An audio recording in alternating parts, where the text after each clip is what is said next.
Hey guys, tonight we slip beneath the blanket of Egyptian night where the wind strokes dunes that seem to hum with memory. The stars above hang so sharp and bright that they could scratch the darkness, their cold light spilling onto the undulating desert like ghostly paint. You feel the sand shifting under your boots, each step sinking just enough to make you work for it. It's quiet here, too quiet, the kind of quiet that makes you wonder if the desert is holding its breath. Somewhere out there, beneath layers of sand and stone, lies the answer to a question older than kings. Who built the pyramids before the pharaohs? You probably won't survive the next 5,000 years to find out personally. But hey, tonight we can try. So before you get comfortable, take a moment to like the video and subscribe, but only if you genuinely enjoy what I do here. And tell me in the comments where you're watching from and what time it is for you right now. Now, dim the lights, maybe turn on a fan for that soft background hum, and let's ease into tonight's journey together. You walk forward, the desert skin cool against your fingertips when you let your hand drift across the dune's crest. There's a low hum in the air, not the wind, but something else, like the resonance of stone deep underground. A mainstream historian might tell you this is just your imagination. After all, the pyramids were built, according to the accepted timeline, around 4,500 years ago during Egypt's Old Kingdom, beginning with the reign of Pharaoh Sneferu. That's the solid classroom-safe fact. But you're not here for the classroom safe. Your eyes drift across the horizon where the silhouette of a pyramid stands, dark, sharp-edged against the moon. The official story doesn't account for every whisper in the sand. For instance, some fringe researchers insist that certain erosion patterns on the Sphinx suggest it predates the Old Kingdom by thousands of years, maybe even to a time before the Sahara was desert. It's a quirky thought, one you hold like a secret marble in your pocket. Historians still argue whether this is just wishful geology or a genuine crack in the timeline. The air smells faintly metallic, and your boots crunch against something more solid than sand. You crouch, brushing away the grains, revealing a flat slab of limestone carved so smooth it almost reflects the moonlight. You imagine some anonymous craftsman's hands, long before Egypt's first royal cartouches, dragging tools across it. Then, with a smirk, you think, if it were you doing the carving back then, you'd probably quit after 5 minutes and invent the reclining chair instead. Your eyes lift again to the pyramid's edges. The moonlight gives each block an almost liquid shimmer. From this distance, you can't see the joins, just the monumental shape rising impossibly straight into the sky. It's easy to forget these weren't made with cranes, lasers, or handy how-to-build-a-pyramid YouTube tutorials. Even mainstream archaeologists admit the exact logistics are still debated: sledges, wet sand, ramps, but no one has a definitive answer. A gust of wind pulls at your scarf, bringing with it the faintest scent of stone dust, like a quarry breathing in the dark. You imagine, just for a moment, the scene 7,000 years ago, perhaps even before the pharaohs, men and women hauling stones under a blazing sun, chanting in rhythms older than hieroglyphs. Then the thought twists. What if these builders weren't Egyptian at all? What if they came from somewhere far away, bringing techniques lost to time? It's not that you believe in ancient aliens, but you wouldn't swipe left on the theory immediately either. The sand at your feet shifts slightly, as if something beneath you just sighed. Your lamp beam catches a glint, a fragment of copper chiseling tool, dulled and green with age. You turn it over in your palm. It's small, light, but somehow heavy with implication. Could this be from the earliest known pyramid workers? Or from hands even older, belonging to a people whose name has been worn away like sandstone in the wind? You glance back at the path you came from. Your footprints snake across the dunes, already softening as the wind gently erases them. The desert is patient. It has time to keep its secrets. You don't. You take another step toward the looming silhouette, the pyramid's edges catching more starlight now, almost glowing. Somewhere beneath that angled stone, the truth might be waiting. Truth that could rewrite the history books or, at the very least, make for one heck of a plot twist. You leave the pyramid's looming shadow and follow the silver thread of the Nile. In the moonlight, the river looks less like water and more like a long strip of polished obsidian, catching every star's reflection as if hoarding them for itself. You walk along its edge, hearing the soft lap of waves against the bank, a sound that has been here far longer than dynasties. The air is cooler now, touched with the damp, earthy smell of reeds. The mainstream fact is that the Nile has always been Egypt's lifeline. Civilizations rose along its banks because its annual floods made the soil rich and fertile, turning an otherwise inhospitable desert into a cradle of abundance. But there's something you can't shake. The river's ancient course wasn't always exactly where it is now. Geological studies suggest it once meandered differently, and its path might have determined where monumental structures could rise. As you step closer to the water, you notice how the moonlight picks out faint depressions in the ground, ancient pathways once trodden by traders carrying obsidian, turquoise, and cedar wood. It's strange to imagine, before the first pharaoh even dreamed of ruling, these routes might have been alive with caravans and boatmen speaking languages you've never heard. And if your sandals were back in that era, you'd probably be the one trying to haggle over the price of figs. A whisper of movement draws your gaze. Across the river, a cluster of mud brick ruins crouches in the darkness. You can almost hear the echo of tools, chisels tapping, ropes creaking, as workers prepare cargo to send downstream. Some fringe researchers believe that before Egypt's dynastic period, there was already a network of river-based trade connecting cultures as far south as Nubia and as far east as the Levant. Historians still argue whether this was a loose exchange or the spine of an organized civilization predating the pharaohs. You follow a narrow trail along the bank. Papyrus stalks sway beside you, their shadows flickering like ghosts against the water. A croak of a night frog breaks the silence, followed by the sudden splash of a fish. You smile. Apparently, some Nile residents aren't bothered by thousands of years of political change. The path bends, revealing a small inlet where a half-buried dock juts from the mud. Its timbers are blackened and cracked like bones left too long in the sun. Kneeling, you trace the grain of the wood, feeling the notches where ropes once tied vessels in place. It's humbling. This piece of human work, worn but stubborn, still clinging to the riverbank after centuries. Your lamp catches something metallic wedged between two planks. You pull it free. A thin bronze ring, warped into an oval. Maybe it belonged to a fisherman, or to someone whose job was far more important. The temptation to slip it onto your finger is strong, but with your luck, it'd probably be cursed. Best to just keep moving. The Nile's surface changes here. The reflections blur, as though the current is hiding something beneath. You squint and think you can see the faint shapes of old boat hulls resting in the depths, claimed by silt long ago. Some locals say the river is full of sleeping ships, vessels from forgotten expeditions waiting for the day their stories will surface. Whether it's truth or just poetic imagination, you decide not to test it by going for a swim. The wind shifts, carrying the faint scent of lotus flowers. You glance back upriver. In the distance, the pyramid's dark form still watches over you, but now the Nile has taken center stage in your mind. Its banks are a tapestry of history, stitched together by the hands of countless people, farmers, sailors, traders, builders, some remembered, others erased.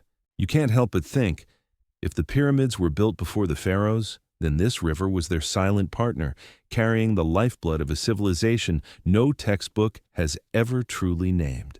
You leave the river behind, climbing a rise where the sand gives way to a scatter of limestone fragments. The air is still, heavy with that peculiar chalky scent of sun-baked stone. Ahead, a low wall juts from the ground, its edges smoothed not by weather, but by deliberate, practiced hands. You crouch and run your fingers across the surface. It's too precise, too careful to be a random accident of nature. The mainstream fact is that Egypt's earliest stone monuments, like the Step Pyramid of Djoser, date to around 2670 BCE. Those were the days when architects like Imhotep carved their names into history. But this wall you're touching? No cartouches, no hieroglyphs, just a smoothness that feels ancient in a different way, like it was made before the Egyptian writing system even existed. In the beam of your lamp, you spot shallow grooves running at perfect intervals along the surface. They aren't decorative. They look like the kind of marks you'd get from repetitive polishing or some unknown tool sliding back and forth. Some fringe theorists argue such surfaces suggest techniques we don't associate with early Egypt, perhaps lost knowledge from an earlier age, maybe even a culture whose own history is buried far deeper than the sands we see now. Historians still argue whether these marks are evidence of advanced stoneworking or just overactive imaginations with a trowel. You step back and take in the rest of the wall. It curves slightly, as though it was once part of a larger structure, maybe a ceremonial enclosure, maybe something entirely different. The problem is, no one knows. And with no inscriptions to anchor it in time, archaeologists can only guess. You half-jokingly think that if ancient builders wanted to be mysterious, they've absolutely nailed it. A breeze picks up, swirling a thin veil of dust that glitters faintly in your lamp's light. For a moment, it's almost like the wall exhales, breathing out particles that have been trapped for millennia. The silence here is thick, but not empty. It feels like the stones are listening. Your eyes catch on a patch where the limestone changes color. Kneeling, you brush away the powdery crust to reveal a faint pattern, something geometric, too worn to fully make out. A square inside a circle, or maybe just your mind trying to find meaning in erosion. Still, you can't shake the impression that this wall once told a story, one now erased except for the smallest whispers. Nearby, a chunk of fallen stone rests at an odd angle. You lean closer and notice that one side is polished to a mirror-like finish, so smooth it reflects your lamplight back at you. It's easy to imagine ancient hands running over this same surface, smoothing it until it could almost hold the stars. Then again, you also imagine ancient masons rolling their eyes at the future humans who'd overthink a flat piece of rock. Somewhere in the distance, a nightbird calls, its sound echoing strangely against the bare stone. The acoustics here are odd. Your footsteps seem to double back to you, as though the wall doesn't just block sound, but plays with it. You wonder if that was intentional, if whoever built this structure understood how sound could be shaped as carefully as stone. You rise, taking a slow step backward to view the wall from another angle. In the moonlight, it looks almost like a fragment of a greater puzzle, one piece that doesn't fit neatly into the known history of Egypt. And while the textbooks might place the first pyramids firmly in the hands of Old Kingdom pharaohs, you can't help but think, maybe the truth started right here, with walls like this, built by people whose names have faded beyond even the oldest memory. You turn from the wall and walk deeper into the ruins, where low shapes rise from the sand, like the vertebrae of some buried giant.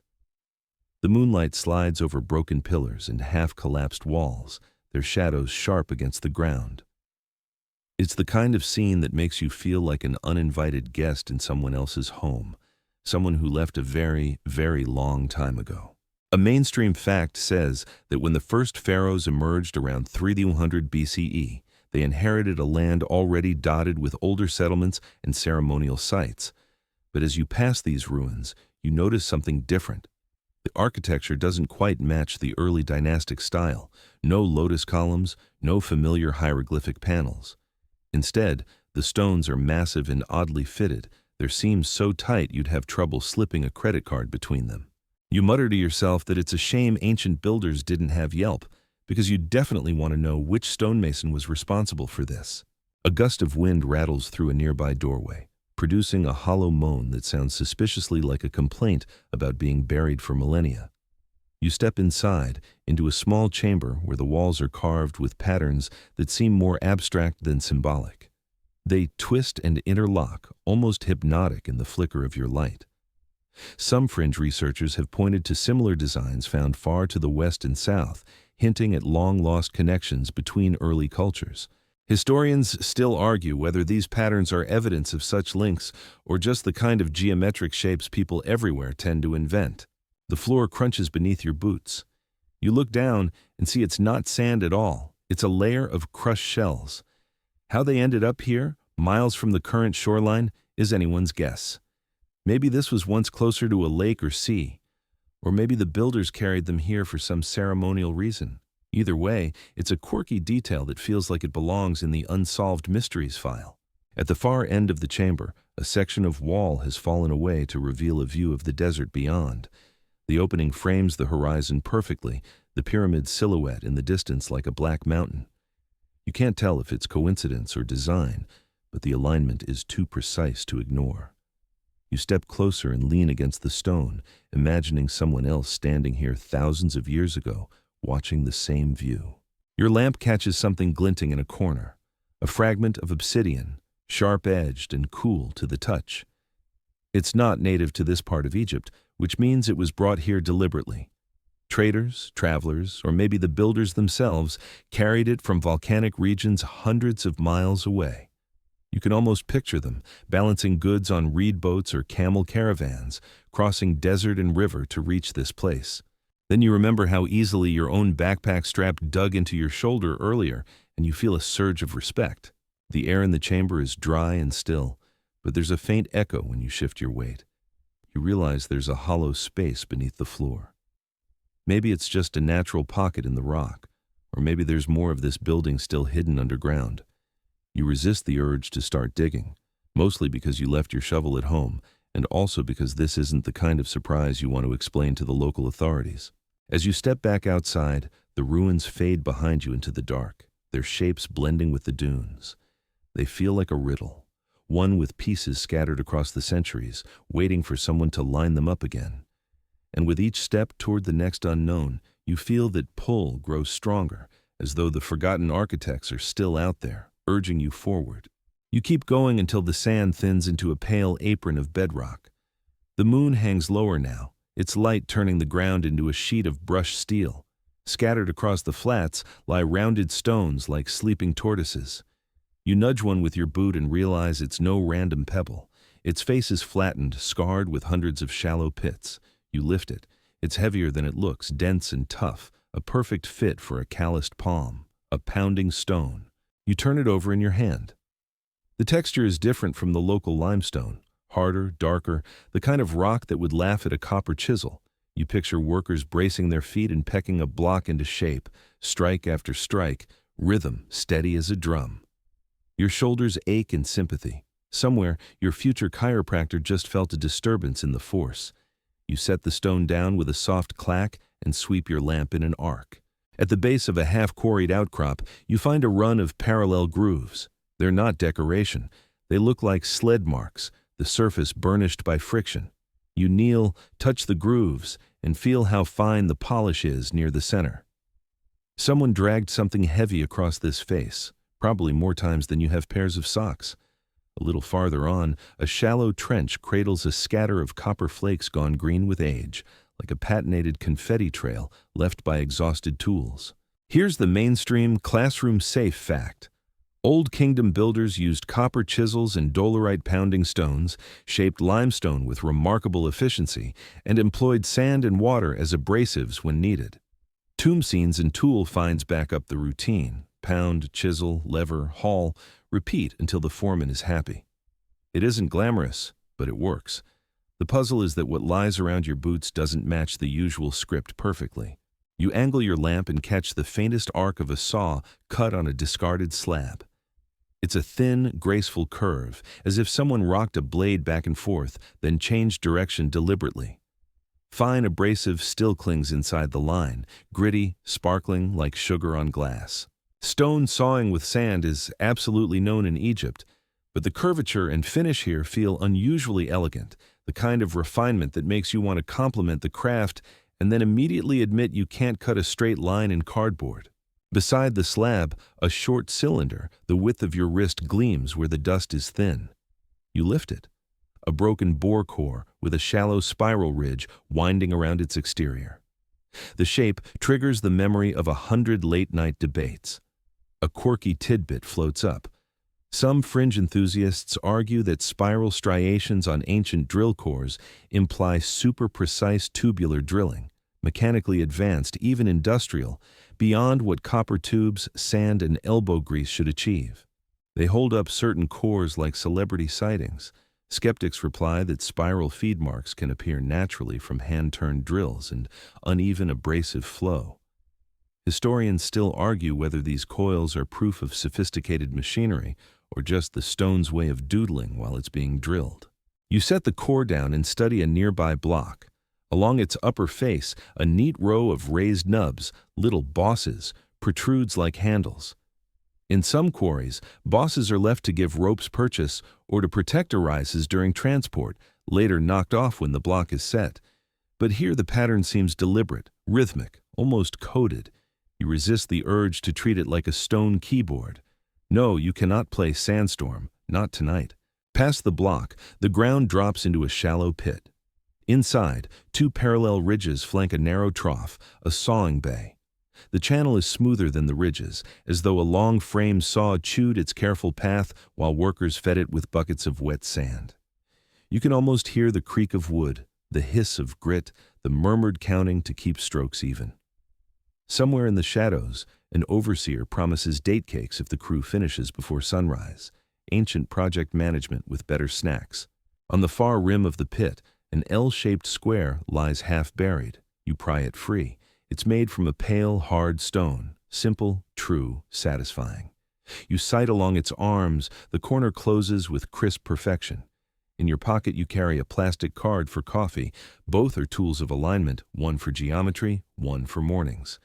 Tools change, the principle doesn't. You climb to a ledge where fresh fractures glitter. The limestone shows feather and wedge scars, paired punctures where wedges once bit the bed. You picture the sequence, mark lines, pick shallow channels, drive wedges, listen for the breath-holding crack, then step back fast. You admit privately that if you'd tried this, the split would have ignored the line and spelled oops. Nearby, a broad ramp rises at a forgiving angle, its surface crosshatched with shallow scratches like intentional grip. A patch beside it gleams with a faint sheen, perhaps from water poured to bind sand and reduce friction. That trick also works on your kitchen floor, though the results are usually less heroic. The moon glints off a copper adze trapped in a clod of calcified dust. You lever it free and admire the beveled edge, gently rounded, the way a veteran tool looks after 1,000 sharpenings. Copper bites limestone well enough, especially with grit, but it sulks against granite. That's why hard pounders, dolerite, diorite, join the crew when tougher stones show up. You can almost hear the shop talk. Copper does the detail, pounders do the persuasion, sand does the diplomacy. What keeps nagging you is the blend. Dolerite pounders say, textbook. Spiral core whispers, too neat. Bosses and traction grooves wave and say, context, please. The toolkit feels like a mosaic, some pieces expected, others hinting at techniques used only in specific workshops, maybe earlier, maybe parallel, maybe by crews whose traditions didn't survive into the standard picture. Historians still argue whether outlier traces represent regional variation, short-lived experiments, or modern eyes overinterpreting the stubborn language of stone. You step back and take in the whole scene, the scatter of tools, the ramps and pits, the ghost geometry ruled in pale dust. The practical explanation is strong. With patient labor, simple machines, and abrasive grit, humans can coax stone into obedient, stunning precision. That's the reliable backbone you could reproduce with enough time, training, and a warehouse of snacks. Yet the outliers tug at your sleeve. A core too tidy. A cut too smooth. A layout more systematic than you expect from a rough quarry apron. The result is a quiet tension. The ordinary explains most, the peculiar refuses to leave. A breeze slips across the flats and plays the ridges like a comb. You pause and listen. The sound is faint but rhythmic, the sort of whisper that pairs well with questions that don't quit.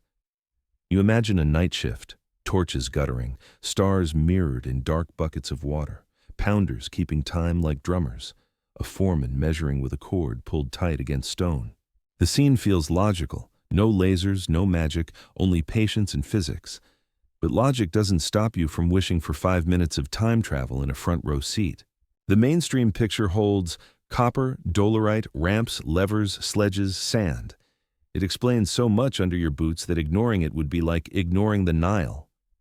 Still, you arrange the finds beside one another. A pounding stone, the sawed slab, the spiral-ridged core, a tiny museum curated by moonlight.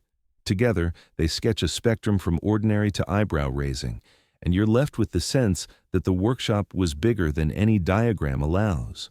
You set the artifacts where you found them and brush your hands on your trousers. The wind calms. Your lamp softens.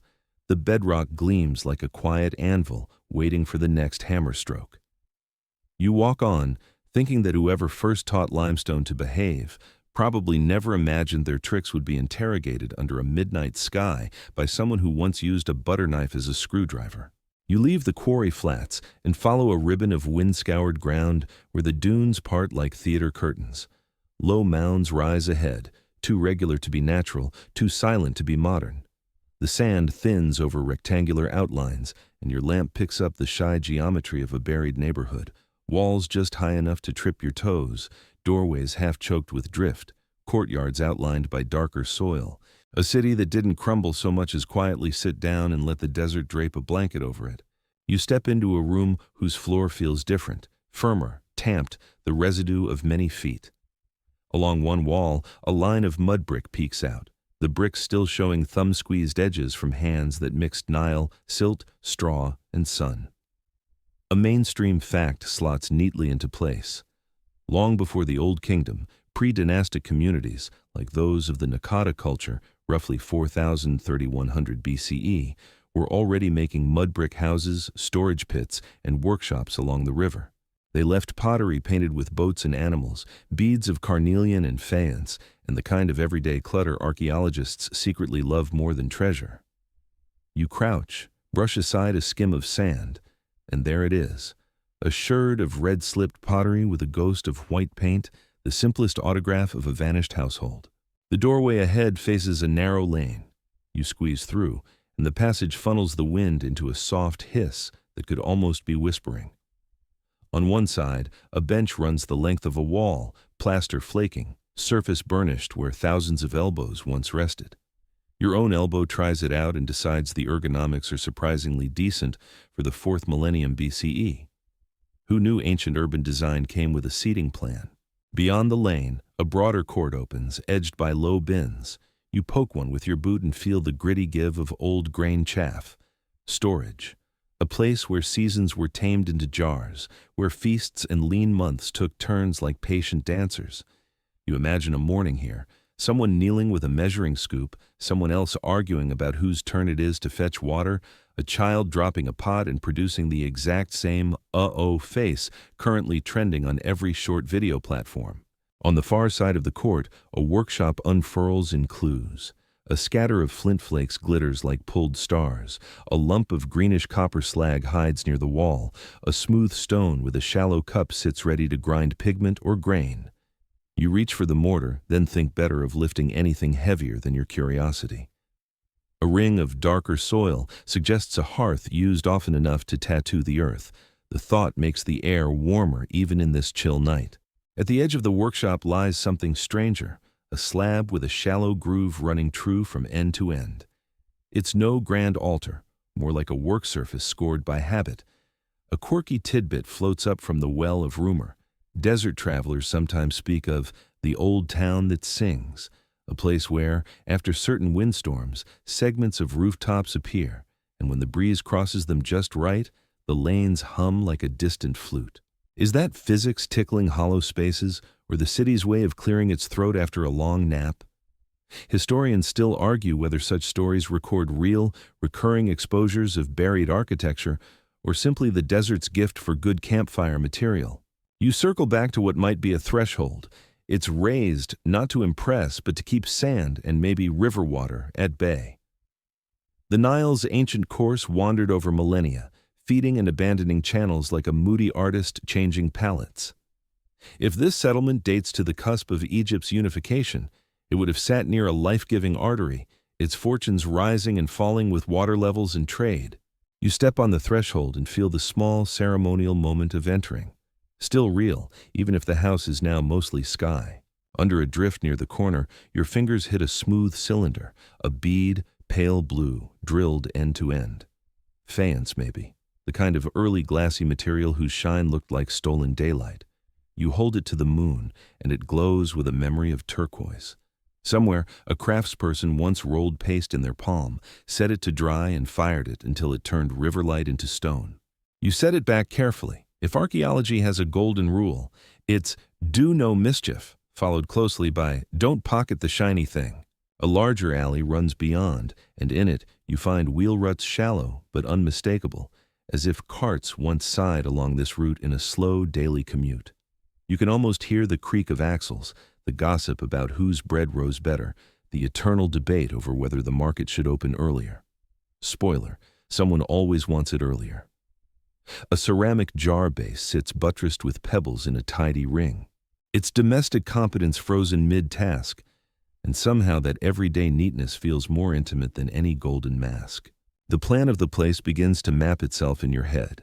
Small rooms clinging to each other like families around a table, lanes channeling breeze and footsteps, open courts catching sun for drying, workshops tucked where noise and smoke wouldn't bother sleepers. It's the grammar of a town that never rehearsed for grandeur, only for continuity. Build, live, repair, repeat. And yet, the repetition writes a culture as surely as hieroglyphs do. Out past the last houses, a line of darker mounds curves like a low wave. You walk it and realize you're passing a row of silos, truncated now, but still proud.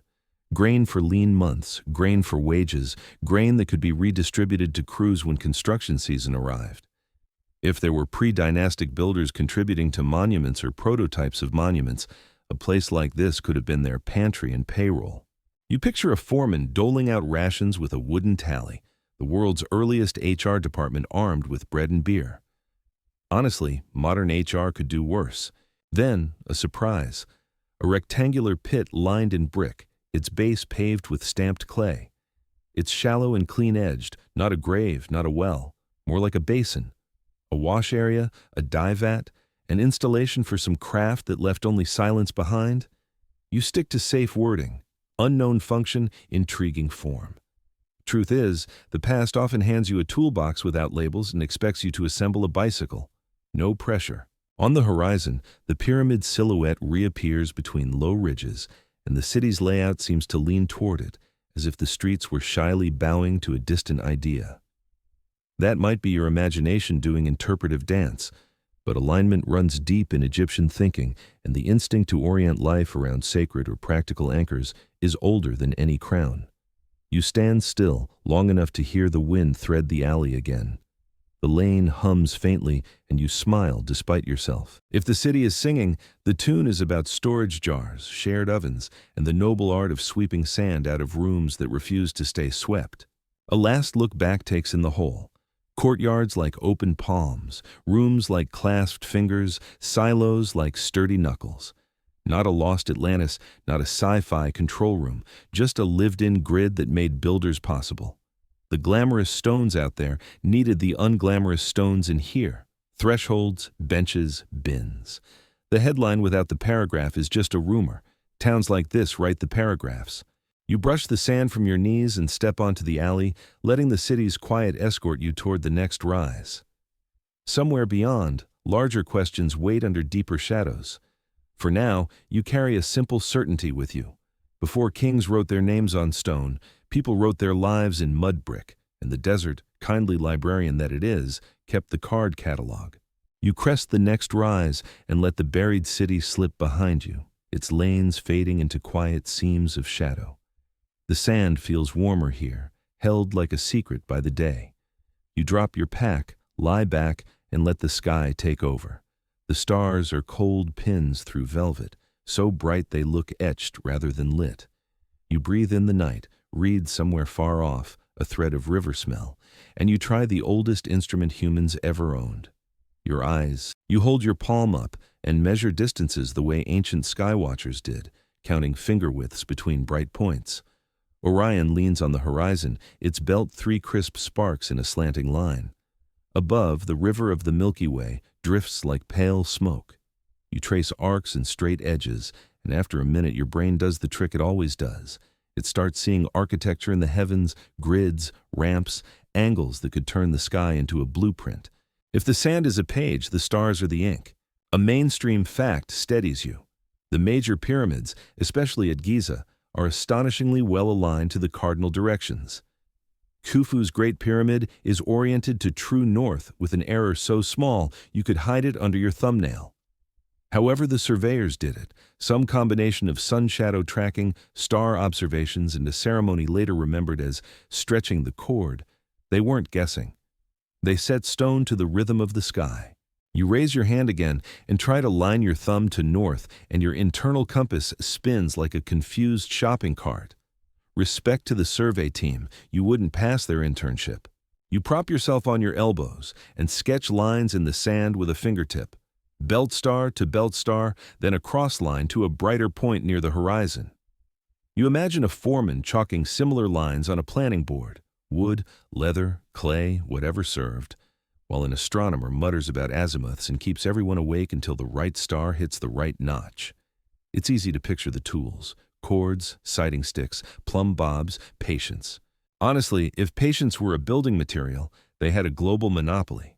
The slope of the night seems to tilt, and for a moment the three pyramids of Giza rise behind your eyelids, stacked against the dark. Your mind does the inevitable comparison: 3 stars, 3 pyramids, Orion's belt and Giza's plan, the famous overlay that refuses to leave any conversation about alignments. Here's where the sky story grows thorns. A quirky tidbit. Some enthusiasts claim the whole Giza plateau was laid out to mirror Orion's belt precisely, with the Nile standing in for the Milky Way, and that the offset of the smallest belt star is echoed in the offset of the smallest pyramid. It's a neat poem, geometrically satisfying and great for late-night documentaries. Historians still argue whether this is intentional design or the human brain doing what it does best, connecting dots and then throwing itself a parade. You roll onto your side and sight along the sand ridge. Another steady piece of ground truth anchors the drift. Old kingdom builders watched the circumpolar stars, those that never set, and oriented temples and chambers with them in mind. Some narrow shafts in Khufu's pyramid point toward star fields that were symbolically charged for the royal afterlife. The idea isn't mystical engineering, it's cultural astronomy made stone. You can imagine the pride, not just building for a king, but plugging the building into the sky's big calendar. Your lamp stays off, your pupils have done the hard work. The longer you look, the more the sky sections into lanes and plazas, a celestial city plan. You pick out Sirius, blazing hard and white, and think of its heliacal rising announcing the flood long before scribes inked a page.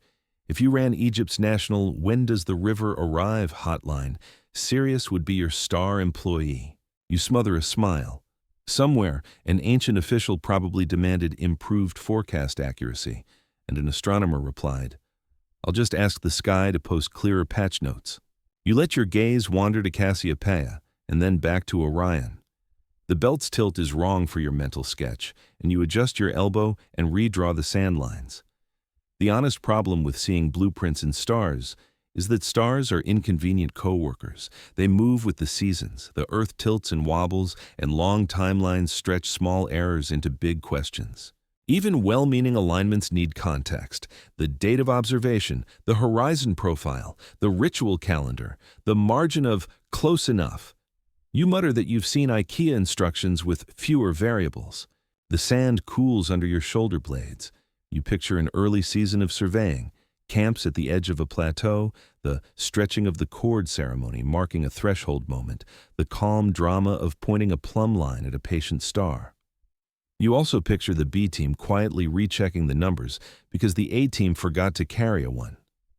Light joke, sure, but the consistency on the ground argues for systems that caught mistakes before mistakes became limestone. You think of other alignments that haunt the literature: causeways angled toward solstitial sunrise, temples facing particular risings, the stone calendar out at Nabta Playa, a megalithic circle in the far desert often cited as a pre-dynastic sky device. People argue about the precision and the purpose: herd markers, rain predictors, ceremonial clocks. But the theme is plain. The sky was the big metronome. A field of stars can be a classroom, and the test is pass-fail every dawn. You rub the sand lines flat with your palm, start again, and draw 3 small triangles for the Giza trio, offsetting the smallest to the south. From above, or from imagination, the pattern pleases. That alone doesn't prove intent, and you know it. You whisper the phrase that keeps honest curiosity honest: coincidence wears a very convincing costume. Still, the costume looks pretty good under this moon.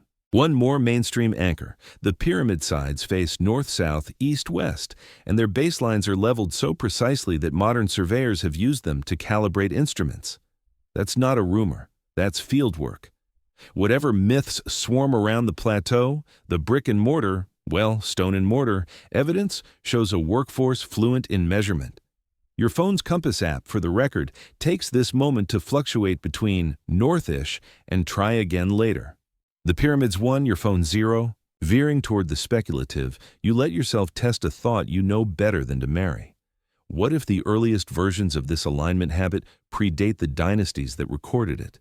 Simple sight lines, campfire lessons, seasonal markers, small practices that became big architecture once central authority, surplus grain, and administrative zeal took the stage. Nothing supernatural required, only continuity.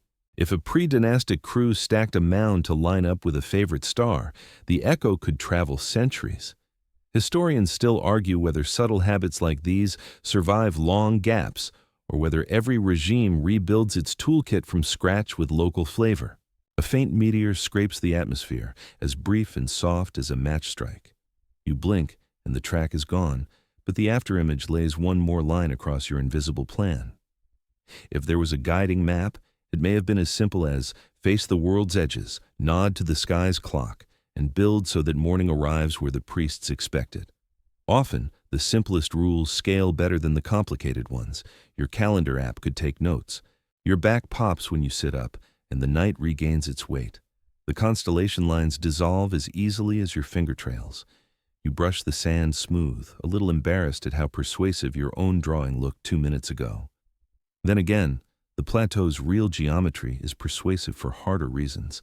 Error bars measured in minutes of arc, corners that meet like they rehearsed for a century, baselines that don't sag. You don't have to believe in a perfect sky map to believe in disciplined eyes. A thin breeze returns and combs the dune ridge. Somewhere behind you, the ghost lanes of the buried town catch the draft and sigh. You shoulder your pack and stand, letting Orion tilt further west. Capstones may have once gleamed in electrum, reflecting dawn like tiny suns, another charming rumor chasing a plausible core. Whether or not that gilded sparkle ever crowned the peaks, the bigger shine is here, indifferent and exact, flooding every night with the same patient instructions. Look up. Mark, build, repeat. You descend the slope, your steps timed to an internal metronome you didn't know you had. The sky walks with you, as maps often do when they're too big to fold. Down in the low ground, the earth waits for the next line you'll draw, the next angle you'll test, the next question you'll carry forward.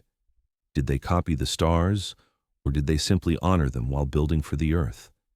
The horizon offers no verdict, only that steady, generous glow that has started so many measurements and ended none of them.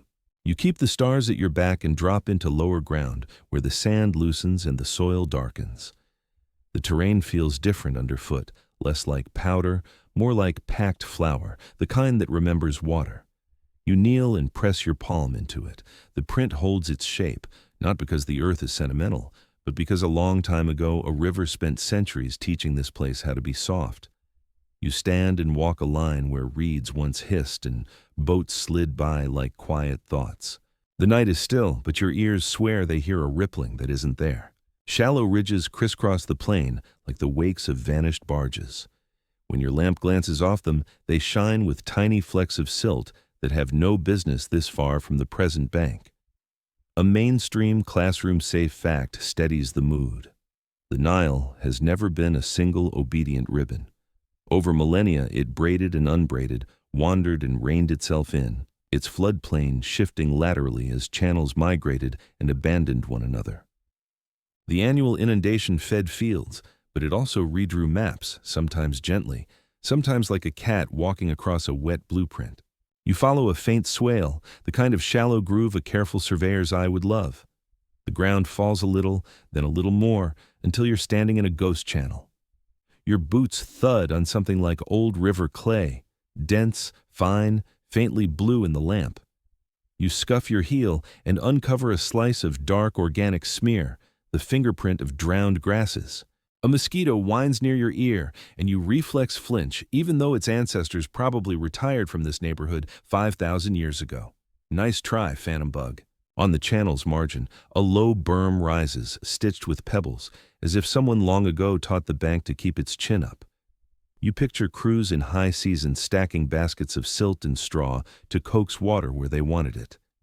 The night gives you an image of boats nosing into a quiet harbor beside the plateau, crews throwing lines, overseers counting jars of beer as wages. It fits a second steady fact.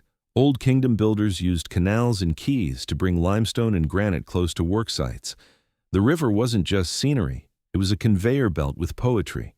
You angle along the channel and find, half buried, the mouth of a small cut that feels less natural and more purposeful. A feeder ditch maybe, once shuttling water toward basins or a landing. Wind has filled much of it, but the sides still hold a neatness that looks like human intention. You imagine a foreman here with a rod and level, instructing a team to shave a finger's breadth more from the downstream side. "Let the water do the heavy lifting," he says, in a tone all project managers use across time. Somewhere in your pocket, your internal GPS recalculates and whispers, rerouting to ancient common sense. Beyond the cut, the ground puckers into low graded shelves. You step onto one and feel how level it is. Surprisingly true for something the desert has been teasing for ages. Flood basins, a field system. You remember that even simple embankments can tame a capricious river, turning a wild sprawl into a predictable spread that soaks, settles, and withdraws on a schedule. You also remember that your houseplants do not respect watering schedules, so clearly you're not getting hired for the nilometer desk. A quirky tidbit floats up with the dry breeze. Some modern walkers swear that after big sandstorms, fish scales and tiny river shells turn up out here as if the ground coughed up a memory. It's probably old flood silt delivering its surprise collection, but the image is charming, Earth telling fish stories that just happen to be true. Historians still argue whether specific paleochannels hugging the plateau stayed active during certain pyramid building phases, or whether they had already begun to migrate, forcing crews to rely on longer canals. The argument may sound fussy until you're the one pushing a sledge. A few hundred meters of extra hauling can turn doable into who approved this budget. Your lamp licks across a scatter of small pebbles that look suspiciously rounded by water. You pick one up, roll it in your palm, and feel that glassy smoothness a river gives in exchange for patience. Patience, it seems, was abundant on both sides of the operation. You pocket the pebble for a second, then put it back where it belongs. The desert has enough reasons to be grumpy. No need to add theft to the list. The plain opens, and in it you see a broad, barely there curve that makes sense of everything. A parent channel, wide and shallow, that once held a seasonal muscle. You're not the first to imagine a branch of the Nile running closer to the plateau than it does now, nor to picture boats fanning out onto feeder canals when the water rose and withdrawing into deeper cuts when it fell. The hydrology reads like choreography: rise, spill, glide, retreat.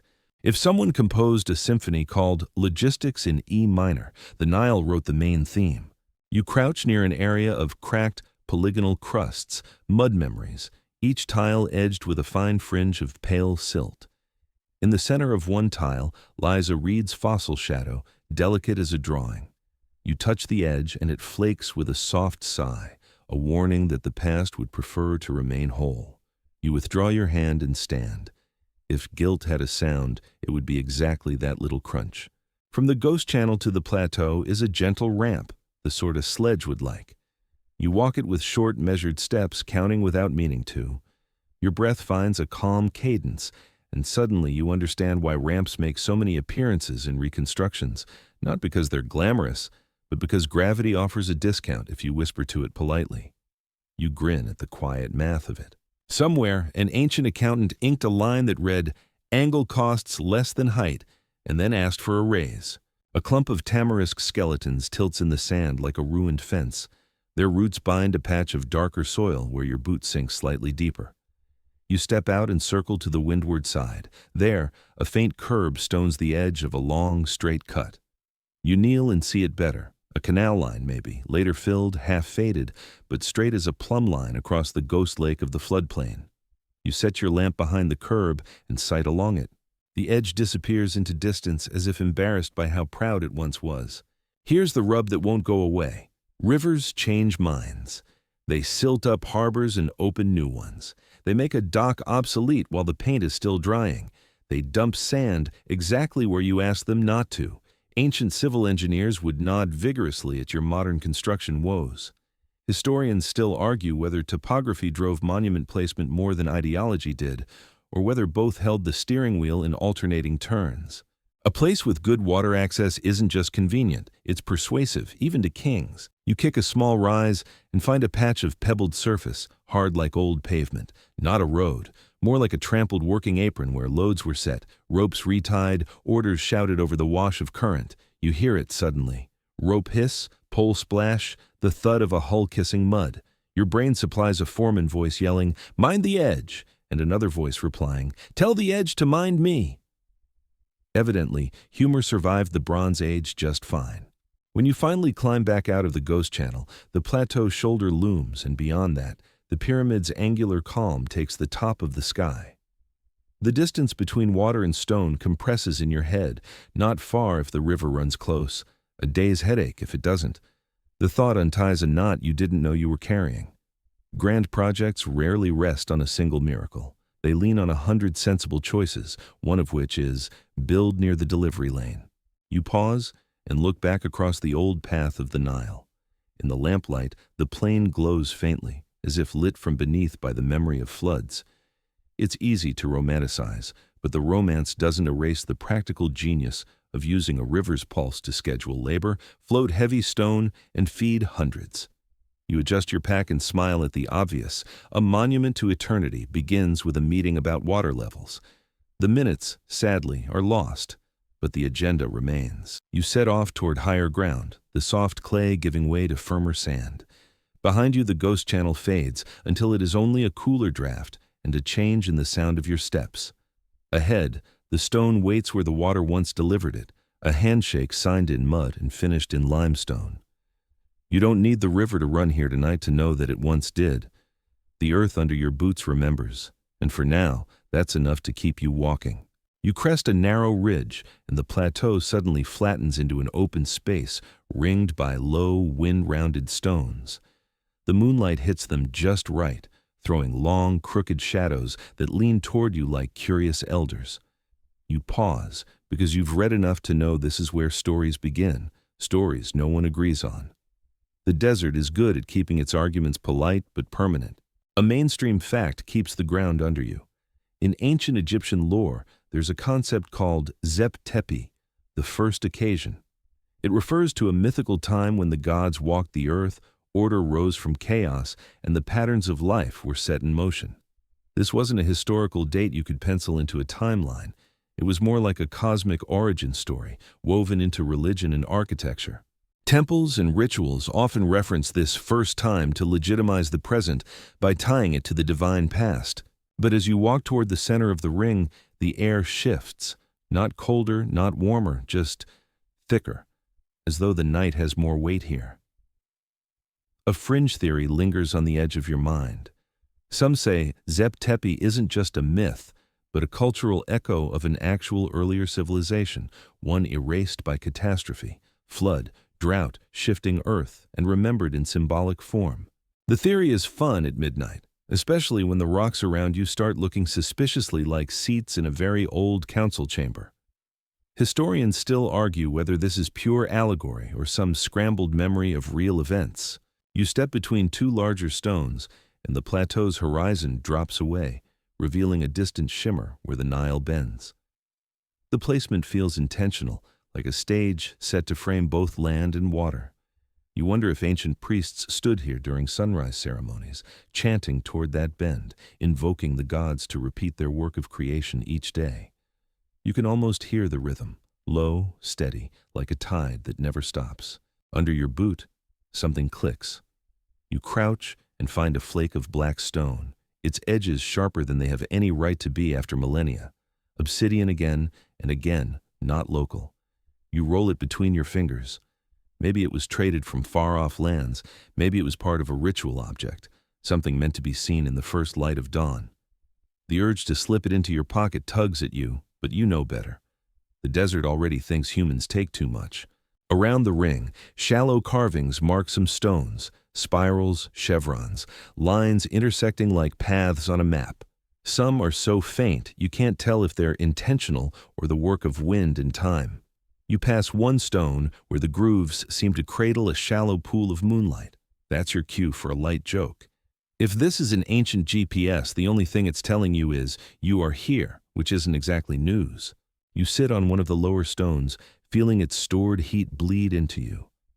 In the quiet, it's easy to imagine this place in another age. No sand covering the floor, a paved surface underfoot, a central fire or altar where light and shadow played across the faces of people gathered to tell the oldest stories. Maybe the first occasion was less about gods literally walking here, and more about humans learning to act like they could. The sky feels close now, as though the stars are leaning down to eavesdrop. You think about how many myths around the world carry a golden age memory. Atlantis, Shambhala, the Dreamtime. Maybe Zep-Tepi is Egypt's version, dressed in local symbols and desert colors. Or maybe it's a poetic way of saying, every dawn is a first time if you treat it that way. Historians still argue whether myth is just storytelling or a coded survival of historical events, but they all agree it's sticky. It stays long after the facts fade. A flicker of movement catches your eye, not in the sand but in your own head, a mental overlay of what this ring might have looked like whole. The stones stand taller, the carvings are deep and crisp, and the air smells of wood smoke and incense. In the center, a tall, slender object, maybe a pole, maybe a carved pillar, throws a shadow that crawls across the ground as the sun rises. You blink, and it's gone, replaced by the patient, worn circle before you. You rise and trace the outer arc one last time. At one point, the stones narrow into a kind of entrance, pointing toward a gap in the horizon where the first light would spill. That's not random, whether it's architectural precision or just your mind-making patterns.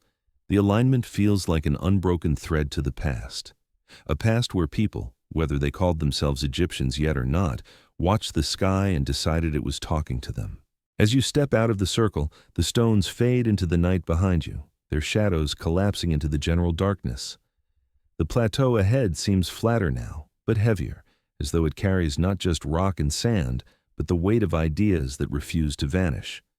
You walk on, the phrase Zep-Tepi whispering in your head, not as a fixed date, but as an invitation. Maybe the first time isn't in the past at all. Maybe it's waiting just ahead, in the next light, on the next rise. The path tilts upward again, and soon you're standing before a scatter of stone blocks so big they could moonlight as small cliffs. The edges catch moonlight like a blade, their surfaces pale and almost metallic in sheen. You walk closer, laying your hand on one, and pause. The grain is wrong for local limestone, coarser and warmer in tone. You've seen this color before in quarries far upriver, but never here. The mainstream fact slots into place. The granite used in Egypt's monuments, especially for internal chambers, came from Aswan, over 500 miles to the south. Transporting it in pharaonic times involved quarrying massive blocks, moving them to the Nile, floating them north on barges, and hauling them into place. It's a feat still impressive today, but it's a known process. And yet, as you crouch to study the ground, you find no trace of the kind of drag scars or barge docks you'd expect for blocks this size. Your lamp sweeps the nearest face, revealing faint chisel marks, but they're not copper bright or neatly parallel. Instead, they're broad, irregular sweeps, as if the stone had been worn by some heavy, repetitive abrasion. A quirky tidbit rises in memory. In certain fringe circles, people claim some pre-dynastic builders moved massive stones with techniques lost to time, lubricated tracks, water flotation in sand, even sound-based lifting. Most archaeologists would politely file that under creative but unproven. Historians still argue whether these marks are simply the scars of rough shaping or a clue to a different handling method altogether. You circle one block and notice something stranger. It's sitting on a bed of much smaller stones, almost like a cushion. The packing is neatly arranged, locking the giant in place. It's a clever method still used in some traditional construction to stabilize weight. You imagine the crew, teams with levers and ropes, shouting in rhythms to push the block into its exact cradle. One slip, and you'd have the ancient equivalent of a bad forklift video. On another block, a series of shallow notches climbs one edge like the steps of an invisible ladder. You run your fingers along them, each is deep enough to wedge a wooden beam or a rope loop. Were they part of the lifting system, or just scars from later attempts to move the stone? Your brain is split. Half sees a pragmatic, ancient engineering solution, half sees a clue to something we haven't yet put in the right box. The air smells different here, cooler, sharper, as if the stone is still holding a memory of river spray. You kneel and brush at the sand along the base. A faint line emerges, curved, like the arc of a mold or template once pressed against it. You picture an artisan checking for symmetry, nodding with satisfaction. If you squint, you can almost see the ghost of the structure these blocks were meant for. Maybe not a pyramid, but something with weight and intent. In the moonlight, the arrangement of the blocks begins to form a pattern, a low, half-buried wall stretching in a wide arc. The curvature is too precise to be random. You pace along it, counting your steps until you find a gap just wide enough for a sledge to pass. It feels like an entrance, an intentional choke point where the flow of material could be controlled. A foreman could stand here, counting blocks like a bouncer counting guests at a club. Yes, you can enter. No, not you, you're quartzite. Halfway through the arc, your boot taps something hollow. You crouch and scrape away the sand to reveal a cylindrical stone plug, perfectly round, about the size of a millstone. You try to lift it. It doesn't move, but the sound beneath it is empty. A sealed shaft? A socket for a post? You don't know, and the desert isn't telling. Near the far end of the arc, one block is split diagonally, revealing a pale interior shot through with darker streaks. The surface is so smooth it almost feels waxed. You run your palm along it and imagine what it took to get it here. Every stage, from quarry to barge to ramp to this plateau, the work is raw, physical, exhausting. And yet there's a strange elegance in seeing the block just sitting here, as if resting before its final placement, still carrying the story of its journey in every mark. You step back to take in the whole scatter again. They're not random leftovers, they're too aligned, too deliberate. Whether this was a staging area for pyramid construction, a foundation for some vanished structure, or the remains of an earlier unrecorded project, the logistics hum in the air. This was a place where stone moved in, got shaped, and moved out again. You can almost hear the overlapping sounds, stone on stone, rope creaking, voices calling cadence. Your lamp catches one last curiosity. A smaller block tucked into the corner of the arrangement, its surface carved with intersecting grooves that look almost like a simple grid. Decorative, functional, some kind of measuring board. You crouch low, tracing the lines. For a moment, you feel like you're looking at a tool for teaching apprentices, an ancient training aid left behind because the real work moved on. When you finally step away, the arc of blocks seems to watch you go, their pale faces tipped to the moon. They'll still be here tomorrow, next year, and maybe 10 lifetimes from now, still holding on to whatever truth they were part of. The desert has no hurry to explain. You walk on, the sound of your steps muffled by sand, the image of those enormous stones following you like a half-remembered dream. You leave the scatter of giant stones and step into a cut in the bedrock where the air cools as if the desert has opened a refrigerator door. The passage narrows, your shoulders brushing stone that was clearly shaped to be a wall and not just a hole. Your lamp beam climbs a slope ahead, steep but walkable, and you inhale the mineral scent that always seems a little like rain that never happened. The sound of your own breath is crisp here, bouncing back with an edge you didn't notice outside. You clear your throat. The echo returns, smaller, like a polite assistant repeating your order. The corridor spills you into a high, long space. Your lamp catches ledges stepping upward in tight, regular tiers, each one canting inward like a staircase for shadows. You know the type. A corbelled gallery, the kind that lets walls shoulder impossible loads by leaning toward one another, stone by stone, until the roof is more promise than span. A mainstream fact settles you. Inside Egypt's Great Pyramids and their cousins, builders used corbelling and relieving chambers to distribute weight above inner rooms. The Grand Gallery in Khufu's pyramid is a classic example. Stepped walls, soaring height, a geometry that teaches gravity some manners. You test the room with a soft hum. The note hangs longer than it should, a thin silver thread winding around itself before thinning to nothing. You try again, lower this time, and the space answers with a faint bloom that doesn't feel like coincidence. You think about processions, chanting, measured footfalls. Spaces can be instruments when proportions are precise, or you mutter, "This could be the most flattering shower you've never had," stone doing what tiled bathrooms do for pop careers. Against the near wall sits a boxy shape, waist-high, hewn from a single block, its interior smooth and rectangular. Empty. You don't need anyone to tell you it resembles the granite sarcophagus in Khufu's so-called king's chamber.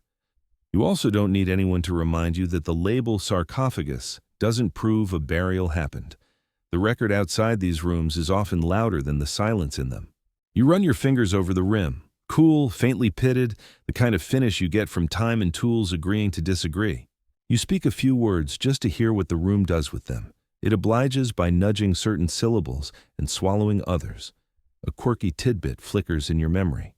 Some visitors swear that humming specific notes in certain chambers causes the stone to sing back, even tickling the ribs like a low drum. A cottage industry of videos claims resonant frequencies line up with this or that mystical scale. Historians still argue whether the acoustic effects are intentional liturgical design, incidental byproducts of structural choices, or the brain's talent for finding patterns in long reverbs after a sleepless walk in the desert. You cross to the far side, where a slit of a passage ducks lower and tighter. You kneel, shuffle, and feel the stone kiss the fabric at your shoulders. The chamber beyond is smaller, more intimate. Your lamp shows a ceiling of big, flat blocks, with thinner stones stacked above in a relieving pattern. Weight wants down. The masons wanted it to go sideways first. You point your light into a corner and catch a hairline cut, straight as a rule, where two blocks meet with a gap more honest than a legend. Even in a masterpiece, stone is still stone, and crews were still people with deadlines. On the floor, a scattering of chips crunches under your boot, recent by the sound, as if the room still sighs tiny fragments into the corners when the temperature swings. You crouch and tap a block with your knuckle. The note is dull but definite. You tap the next one. The pitch changes slightly, as if each stone keeps its own name and sound. You don't need to be mystical to appreciate the practical. A wall that talks back when stressed is a wall you can monitor without a manual. Your third tap echoes longer than you expect, and you withdraw your hand with the sudden superstition that the room might answer with something you're not ready to hear. Also, tapping rocks in the dark, not your safest new hobby. A slot in the high wall, barely wider than your fist, draws your eye. Narrow shafts like this are familiar in larger monuments. Some end in outer faces, others at star-facing angles. A mainstream fact notes that the Great Pyramid contains narrow channels from two main chambers, long thought to be symbolic or for ventilation, later shown to have tiny doors and fittings. Function is debated, but the existence is not. Here, your little slot simply disappears into black. A breeze might move there, or it might be your imagination wearing perfume. You sit, back against the stone, and let the chamber's hush climb over the soft hiss of your own breath. The acoustics do a trick. Your exhale comes back as a rounded cushion, and your foot scrape returns thinner, like a ribbon. If you were orchestrating a ceremony, you think, you could lean on this room to reward a chant and soften a shout. You could make 30 people sound like 60 and one voice sound brave. Or you could make a bureaucrat's announcements feel important, which is arguably the most supernatural power of all. You try a short, low chant, just a note, let it bloom, then stop. The echo lingers like a lantern you forgot to blow out. The hair on your forearms admits that even small rooms can feel like cathedrals when stone decides to cooperate. You also admit that your pitch control could use work. The chamber is kind, but not generous. Along one wall, shallow niches march in a tidy row. Storage, shrine sockets, scaffolding pockets. You resist the bingo card of ancient room features and simply note their regular spacing. A rope groove scars the jamb of the doorway. In your mind, a heavy wooden door swings, thuds, and the acoustic world changes again. Tighter, darker, maybe a tone higher. The idea strums something in you. Architecture is a mixer board, sliders and dials made from angles, volumes, and door positions. If you brought a flute in here, would it feel like cheating? The lamp flares slightly and then calms, as if the chamber stole a breath. You trace a faint red line on one block, ochre maybe, or just a later visitor's dusty finger. The ancient drafting marks in some monuments, grid lines, cut cues, are a comfort, proof that human hands measured twice and cut once, or at least pretended to. Here, the marks are too faint to be certain. You let them be, because guessing loudly in a quiet room never ends well. When you stand, your knees argue, the sound bouncing off the walls with more enthusiasm than empathy. You smile and mentally add yoga to a to-do list last updated somewhere in the Middle Kingdom. Light joke, but the point holds. These spaces were built for bodies, chanting, stepping, bearing offerings, consulting charts, bodies that learned quickly how to move with stone instead of against it. As you duck back into the passage, the gallery receives you again with its tall hush. You try one more experiment, a single clap. The return is a soft swarm, not a slap, the decay a fraction longer than outside. It's enough to fill your head with practical possibilities. Supervisors keeping cadence for haulers, priests shaping hymns that rise exactly as high as a ritual requires. Even simple communication, a call that carries, a warning that rides the room and reaches the back line. Historians still argue whether the sound you feel here was an intended feature or a pleased accident, but either way, someone chose these proportions and this shape, and stone does not keep secrets about geometry. Back at the mouth of the entry, you turn for a last look. The darkness holds its own horizon. Your lamp's circle is an island on a black sea. If the builders meant for this space to whisper to voices, it still does, thousands of years later, faithful to a job description carved in angles. If they meant only to hold weight, the whisper is a happy bonus. Either way, you step out with the sense that you were briefly inside the instrument and not merely near it. The outside air warms your face like bread fresh from an oven. The desert has its own acoustics, wide, blunt, honest.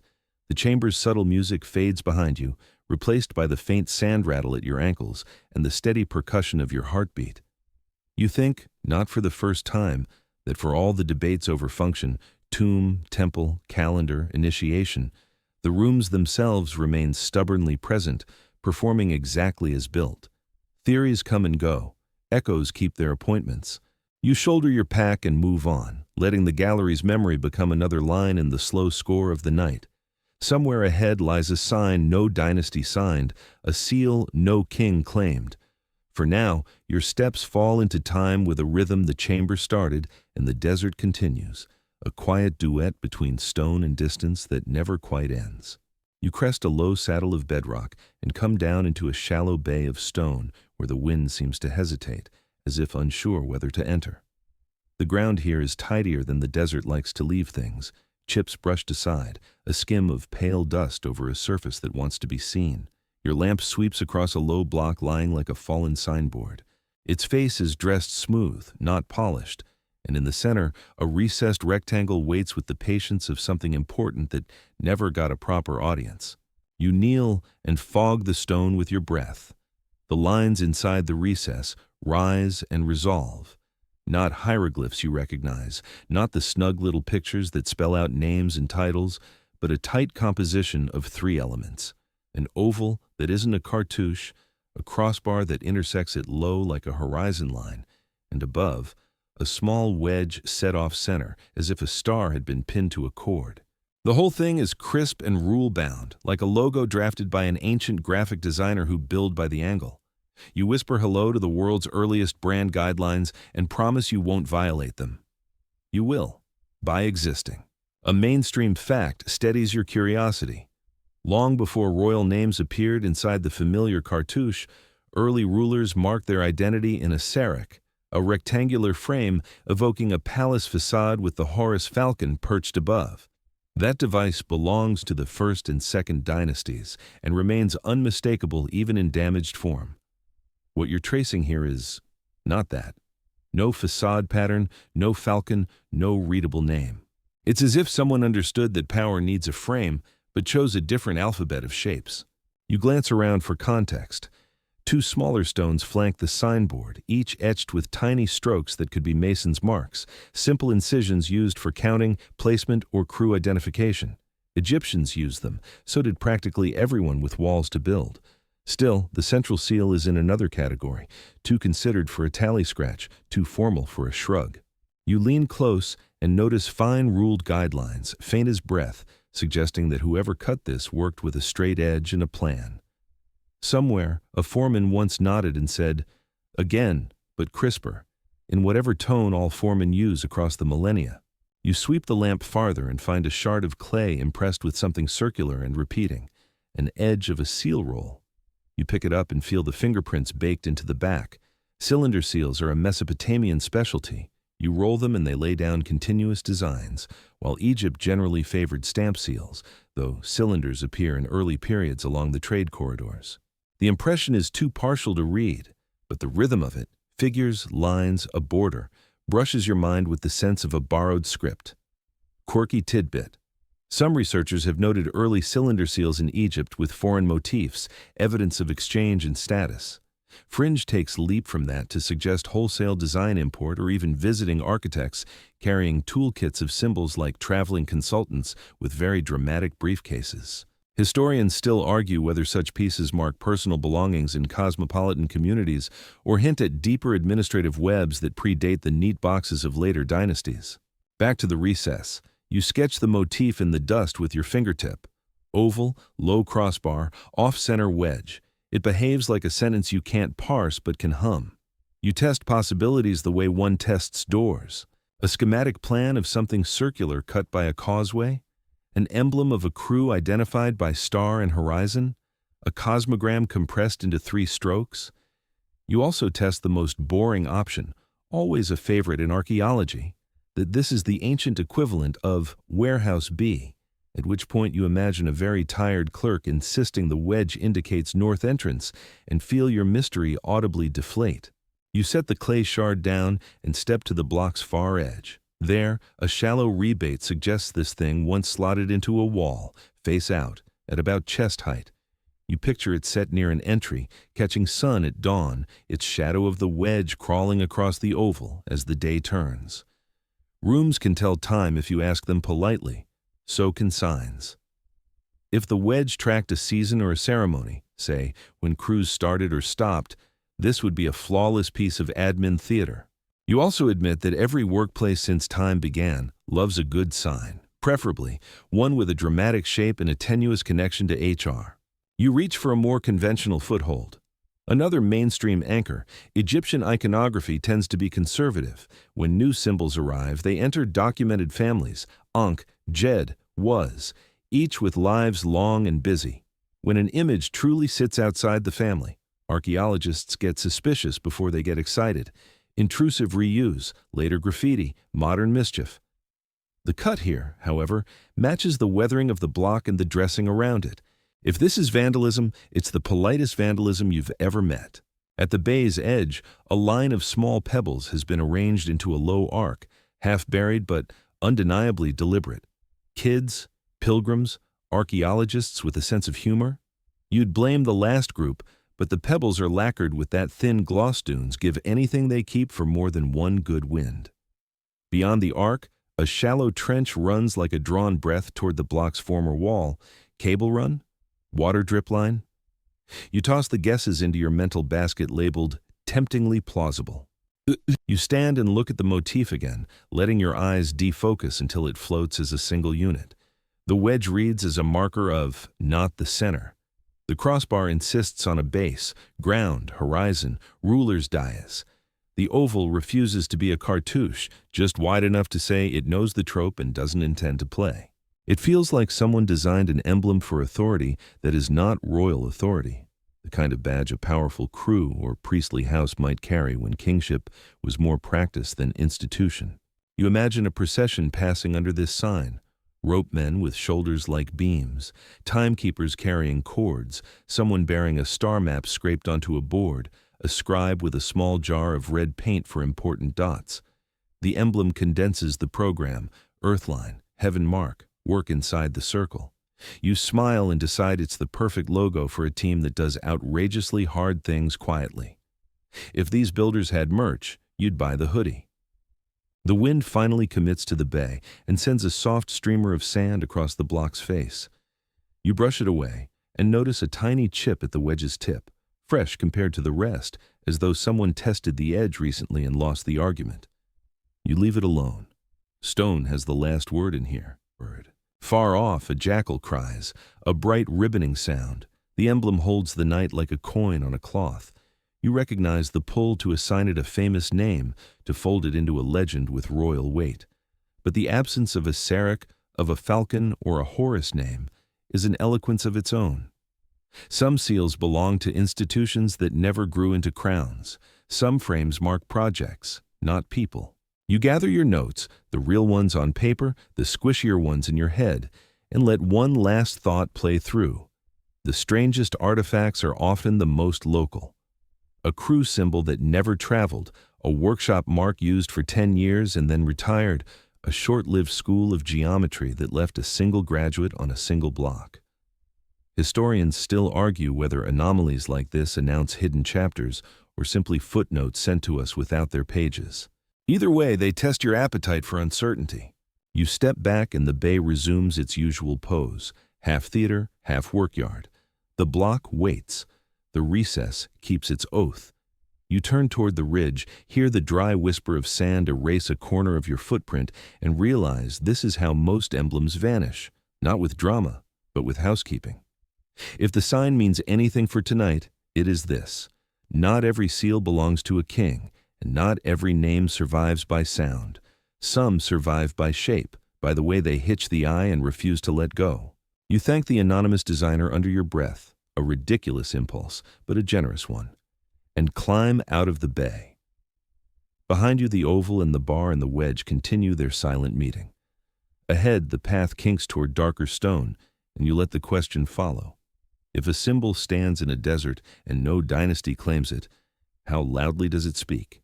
You climb the ridge and come down into a stretch of open plateau where the ground feels oddly unfinished. Broad, level expanses of bedrock interrupted by half-shaped blocks, channels cut into the surface, and ramps that start strong, then vanish like half-written sentences. It's the kind of place that feels like a workshop someone walked away from mid-project and never came back to collect their tools. The moon gives everything a hard, metallic edge. You run your fingers along a shallow groove carved straight into the bedrock. It's just wide enough for a copper chisel to fit, but the ends taper off, as if the workers stopped before the cut could free its intended block. Around you, similar channels zigzag across the rock like an enormous game board abandoned mid-play. The mainstream fact you can hang on to: ancient Egyptian quarries and building sites sometimes show abandoned features, unfinished statues, partly cut blocks, likely due to flaws in the stone, sudden changes in plans, or shifts in royal priorities. The famous unfinished obelisk in Aswan is a prime example. Cracked during carving, it was simply left in place, still attached to the bedrock. Here, though, you don't see one large monument left incomplete. You see dozens of small ones, as if a whole phase of work stopped on the same day. Kneeling, you tap one groove with your knuckle and hear a hollow note beneath. That's not mystical, just a sign that the stone below has fractured or weathered, but it makes you wonder if the builders hit a structural problem that doomed the entire project. Or maybe they found something better elsewhere and just moved on. Your lamp beam slides across a low, rectangular trench. It's too neat to be natural erosion, too shallow to be a shaft. Inside, you spot a faint grid of chalky lines, each about the width of your hand apart, measuring marks. Somebody once knelt here, mapping out a cut with the same seriousness a tailor shows to fine fabric. And then, nothing. No sign of extraction, no telltale chips or dust piles, just a pattern waiting for the first strike that never came. A few paces on, you find something that makes you stop. A cluster of small, rounded depressions in the rock, all in a tight row, each about the size of your fist. They remind you of cup marks seen in far older megalithic sites outside Egypt, features that some interpret as footholds, pigment grinding spots, or even star maps. A quirky tidbit floats up. Fringe theorists sometimes link such cup marks to pre-dynastic or even pre-agricultural cultures, suggesting they served as memory points in oral traditions. Historians still argue whether these are just functional workholes for wedges, ancient games, or marks that meant something entirely unrelated to construction. You shine your lamp down into one. The edges are worn smooth, not sharp, which means they've been weathering for a long time, maybe centuries before the rest of this site was even active. If that's true, the Pyramid-era workers could have been shaping stone right next to marks made by people they'd never meet, whose own projects had long since blown away. The plateau here is strangely quiet. Even the wind seems to skirt the edges, as if reluctant to enter. You imagine the soundscape when the place was alive: copper on stone, pounders thudding, sledges squeaking, foremen calling time. It would have been a controlled chaos, a noise that told you exactly what stage of work was underway without seeing it. Now, the loudest thing is your own boots crunching over grit. At the far end of the level ground, you stumble upon a long, shallow ramp that seems to lead nowhere. It's wide enough for multiple sledges side by side, but it ends abruptly against a wall of natural rock. If the ramp was meant to reach a building, the building is gone. If it was meant to lead upward, the rest has been erased. You run your hand along the ramp's surface and find it polished by repeated passage. That means it was used, a lot, before it was abandoned. You turn and take in the scene from above. The scattered blocks, the partial grooves, the half-cut trenches, the ramps to nowhere. It all feels less like a single abandoned job and more like an entire set of skills that just stopped. Not lost to catastrophe, but maybe to time, to a shift in knowledge transmission. One generation's standard methods can vanish quickly if they're not passed on, and when they go, they can take certain architectural signatures with them. Near your feet, a thin shard of flint sticks out of a drift of dust. You pull it free. It's a finely worked blade, small but wickedly sharp. You test it on a thumbnail, and it skates cleanly over the surface. Copper and dolerite get all the attention, but here's a reminder. Flint stayed in the toolkit for delicate jobs long after metal arrived. You imagine a mason kneeling with this exact blade to trim a block's edge, pausing to knock the dust from it, then setting it down for just a moment, and never coming back. In the quiet, your thoughts wander to other ancient technologies we've lost without ceremony. Recipes for mortar that outlast the builders, timber joinery tricks that modern carpenters can't quite reverse engineer. Measurement systems so embedded in muscle memory that no one ever bothered to write them down. If these techniques were in use here, they're now sealed away in the same silence as these grooves. Historians still argue whether that kind of loss happens gradually, like a tide receding, or suddenly, like a rope cut. You walk toward the edge of the plateau and glance back one last time. The moon throws the half-cut blocks into sharp relief, each one a frozen thought in the middle of becoming something else. They're not ruined. They're just unfinished, a distinction that feels important. A ruin is the end of a story. This is the middle, abandoned but still holding the shape of intention. The desert wind finally decides to pass through, brushing your back as you turn away. You imagine it's carrying with it a few grains of the dust that's been gathering here for centuries, scattering them into the wider world. Maybe one day someone will kneel here again, brush the sand from these lines, and try to finish the sentence.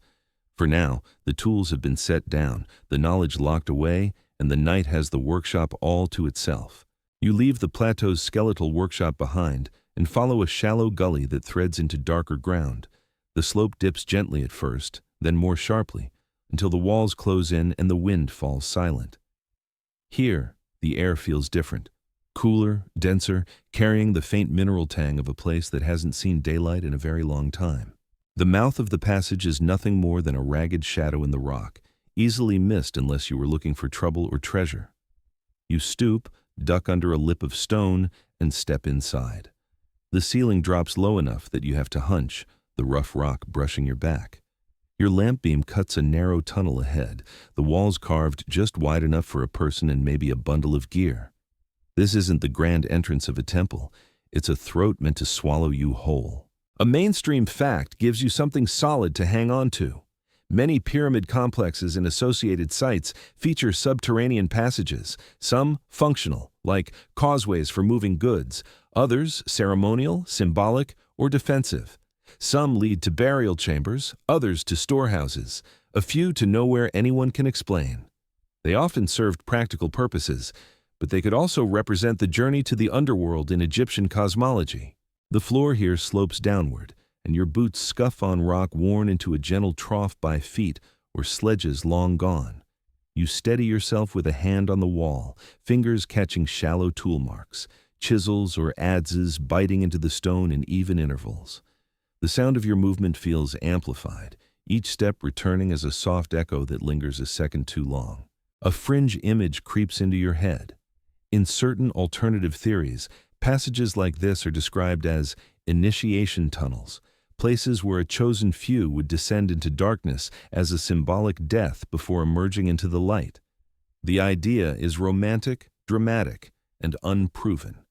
Historians still argue whether such interpretations are grounded in evidence or in the human urge to turn any dark hole into a spiritual metaphor. The tunnel bends slightly to the right, then drops into a small chamber. Your lamp halo reveals a low ceiling and walls that seem to lean inward, as though they're listening. A single block lies in the center of the floor, squat, rectangular, with a shallow basin carved into the top. Water, offerings, or simply the most ancient put-your-tools-here bench you've ever seen. The basin is dry now, its surface flaking in pale scales. You crouch and touch it. Cool. On the far side of the chamber, a doorway no taller than your shoulder opens into a pitch-black throat. You duck through and find yourself in a corridor so narrow your shoulders graze both sides. Here, the air is still and faintly gritty, the kind that coats your teeth when you breathe through your mouth. After a dozen paces, the corridor spills into a larger room. Your lamp's circle sweeps across walls that gleam faintly with crystals in the stone. The acoustics here are uncanny. You shuffle your foot and the sound bounces back not in one echo, but in several, staggered and faint, like voices whispering from different corners. You test it with a single hum, and the note blooms into a soft chord, harmonics you didn't make. A quirky tidbit comes to mind. In certain chambers of the Great Pyramid and other ancient structures, researchers have noted acoustic sweet spots, where sound behaves in ways both measurable and strange, likely a product of geometry and material, but tantalizing to those who see it as deliberate design. Historians still argue whether this is architectural intention or a lucky accident. Your lamp catches a faint carving low on one wall, two parallel lines with a curve above them, so faint you almost miss it. Too simple for a formal glyph, too deliberate for a random scratch. You resist the urge to invent meaning. The desert doesn't need more conspiracy theories, it has enough already. Toward the back of the room, the floor dips into an even smaller tunnel, barely a crawl space. You shine your lamp inside and see only rough stone. Part of you wants to go in. The smarter part of you thinks about getting stuck in a Pharaohs-year-old hallway and politely declines. Instead, you sit on the cool floor and switch off your lamp for a moment. The darkness is immediate, total, a soft cloth pressed against your eyes. Without sight, you hear more. A faint hiss of air moving somewhere, the slow thud of your own heartbeat, the distant creak of stone cooling after the day's heat. In that moment, you feel as if you've stepped entirely out of time. When you relight the lamp, the chamber seems a fraction smaller, as though the dark has drawn the walls in. You retrace your steps to the first room, then to the sloping tunnel, and finally duck back into the outside air. The night greets you with a rush of warmth and the sound of wind across open sand. You glance back at the shadowed entrance. It's hard to believe that just a few meters inside, the world changes so completely. From open desert to enclosed stone, from the endless sky to a blackness so close you could wear it. Whatever the tunnel's purpose, practical, ritual, or something in between, it still does the one thing it was built to do. Take you out of the ordinary world and into a place where the rules are different. You adjust your pack and keep walking. The pyramid is closer now, its dark angles cutting into the stars. And somewhere in the distance, the questions you've been chasing all night are still waiting, patient, unhurried, the way stone always is. You step from the tunnel's mouth, and the night opens like a sail. The pyramid stands so near now that its planes seem to slice the stars, a geometry so calm your breath slows to match it. You walk the last stretch along a ledge of compacted sand, your lamp low, your palm skimming the cool bite of limestone. The ground here is tidy, stone chips swept aside into neat windbreaks. And for a moment, you can almost hear the last crew clearing their work before dawn, a ritual as ordinary as breakfast and as permanent as mathematics. You stop at the base and tip your head back. The angle runs away from you, clean as a rule, and your ribs lift as if your lungs are trying to climb.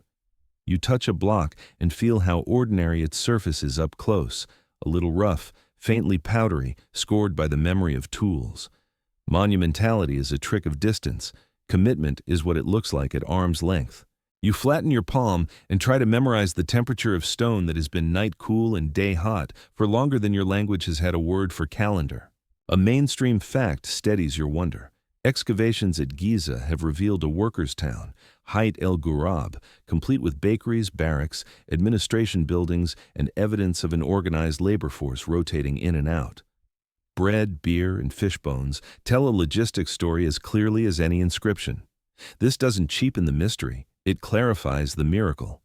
Great works rest on lunches delivered on time. Your stomach agrees loudly, reminding you that even epiphanies benefit from snacks.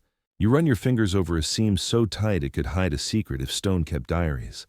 A gust of wind pushes grains across the base with a sound like paper being turned.